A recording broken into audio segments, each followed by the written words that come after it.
make sure something is a part of your daily routine without it feeling like a chore? Yes, let's get into this. So today what I have for you, we're actually going to consult one of my favorite books, Atomic Habits.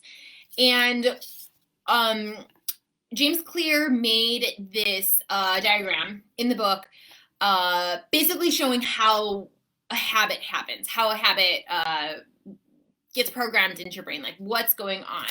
And so he was like, there is a cue, there's something that alerts you, like something in your physical environment or something in your mind, there's a cue that signals a craving. And the craving is like, I want relief from this blank. And then there's a response, you go and do something, and in doing the response, you get relief from that thing. It's satisfying, you get the reward, and then that reward teaches you to do something again. So an example of this might be like you walk into a room and the room is dark.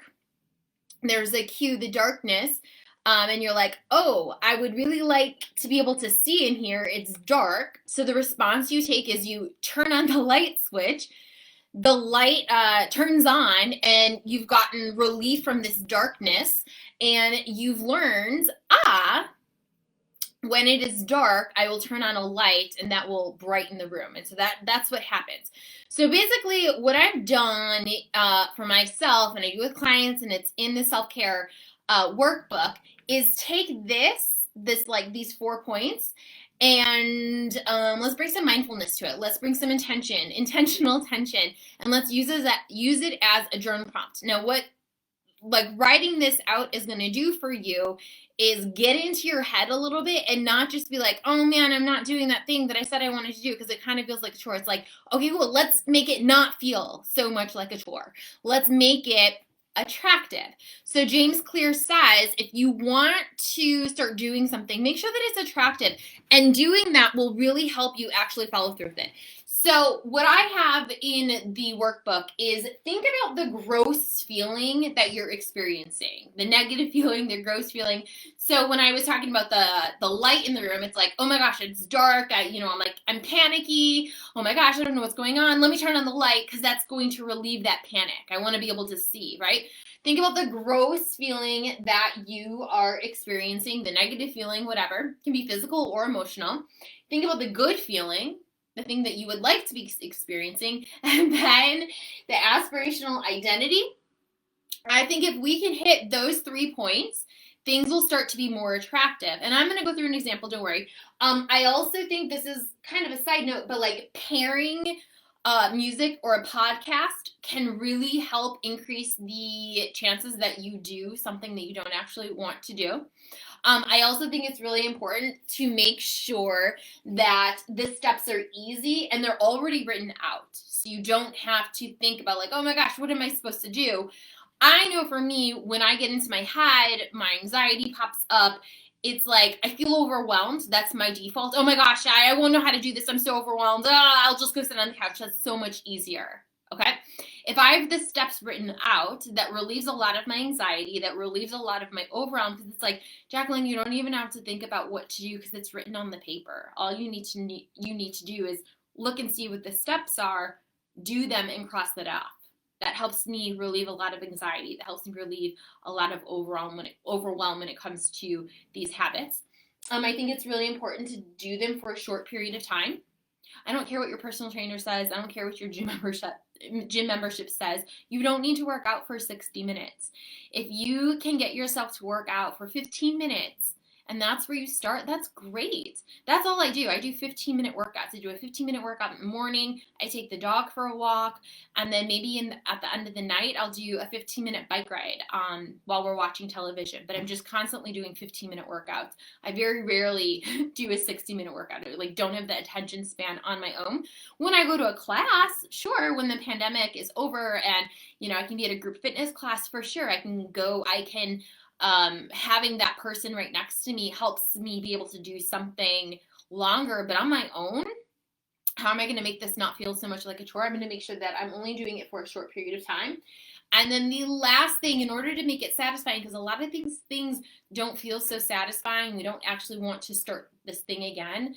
I think it's really important to use the 365 habit tracker. what this does is it proves to you, like, hey, I really am showing up and getting closer to this aspirational identity.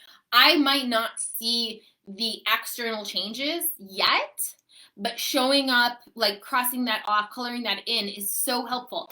So what I'm going to do now is I'm going to go through these things, and I'm going to use myself as an example first, and then I'm going to use something that maybe you're struggling with and go through this. Okay. So for myself, I was feeling, especially this summer, I'm honest, this comes up all the time. What am I doing with my life? Oh my gosh, what am I doing with my career? And I had a lot of, my gross feelings were just like, I'm not as far in my career as I want to be. I don't actually know what I'm doing. I said I was going to do this, and I don't really enjoy doing that. Kind of panicky, discouraged, frustrated with myself, not really knowing how to show up and get work done. Like, just panicky, anxiety. The good feeling I wanted to experience, I wanted to feel satisfied with myself. I wanted to feel confident. I wanted to feel accomplished. I wanted to feel like I was happy day to day, joyful. So those are the growth feeling and the good feeling. The aspirational identity, I wanted to feel like a consistent biz owner. I wanted to feel like I was consistently showing up and doing the work, being visible, moving my career along. And it's literally written right here, but that is like, this is up here on my wall. And it says, I am the type of person who shows up joyfully and consistently in her business. So if you were around with me last year, I used to talk about the 3-2-1 journaling and talking about the I am statements. This is basically that, just upgraded a little bit. But that was and is currently my aspirational identity, is like consistently showing up, putting value out there into the world, and being joyful about it. There's enough crap. There's enough people who have megaphones and they're just spewing crap.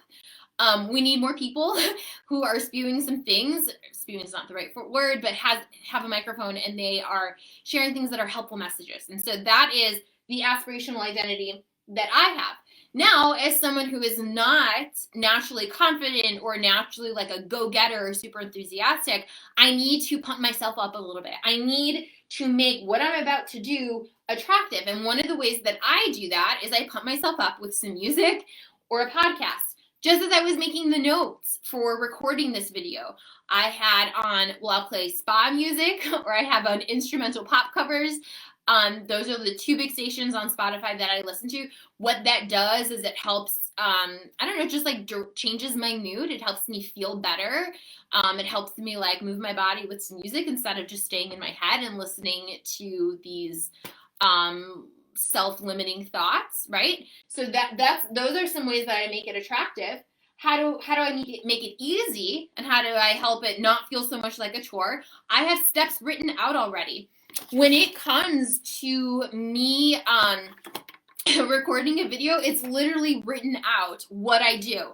When I record, I have everything written out when I'm about to do something, especially when it comes to technology. There are so many different steps and so many things that I have to save and remember how to use that program.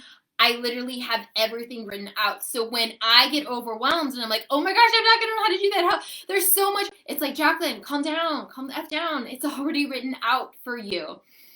Short period of time. All these videos that I record are only like 10 to 15 minutes long. So it's a short period of time. And then I color in my 365 habit tracker. Like, that's what this is. Me coloring and showing up. And this proves that I am a person who consistently shows up in their business. I might not have 1 million followers on my social media accounts, or I might not have 1 billion downloads, or I might not be a billionaire in my business, but I know I am doing the work day to day, the compound effect, the slight edge. I am doing the work day to day and trusting that in being consistent, that being a joyful and consistent person, the goodness that I want, it's going to come to me. It's just going to take those reps. Okay. So let's pretend that let's go with the identity, or let's go to gross feeling. You are tired of feeling gross in your body. You're tired of feeling sluggish, like you can't move around, tired, fatigued, like it's just hard to move around in your body. Those are the gross feelings. Maybe feeling discouraged or frustrated with yourself. The good feeling that you want to experience ease of movement. You want to feel happy, satisfied, comfortable in your body. The aspirational identity, maybe it is a healthy, imperfect, moderate eater.